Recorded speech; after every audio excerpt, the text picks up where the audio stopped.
Bismillahirrahmanirrahim. Assalamualaikum warahmatullahi wabarakatuh. Dan sebagai garda terdepan dalam pelayanan kebidanan telah banyak memberikan kontribusi pada pelayanan kesehatan di Kota Palu.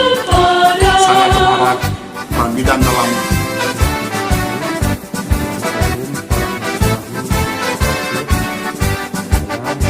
ingatlah sumpah jabatan kita kepada Tuhan yang kita ikrarkan bersama, selalu jadikan pegangan. Janganlah membuat perbedaan terhadap miskin kaya.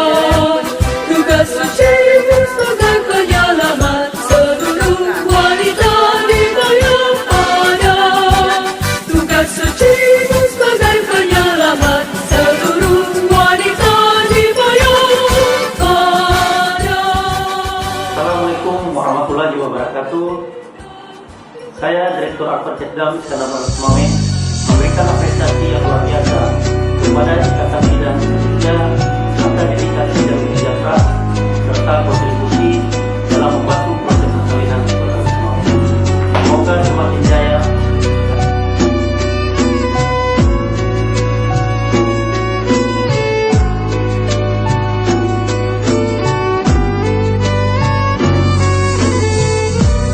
Assalamualaikum warahmatullah.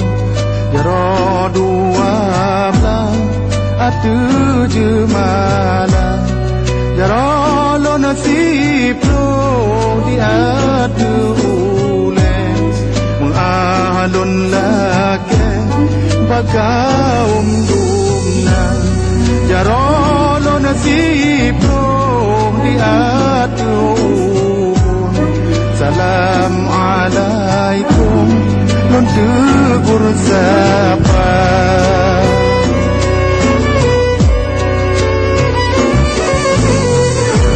Jaro nun siplong bosi kurang cara kulon kun tanda mulia.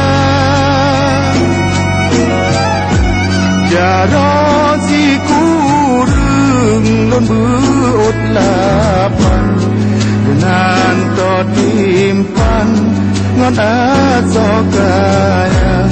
Jaro lon lapan lon buot tujuh ranop lambungku lon juk gata.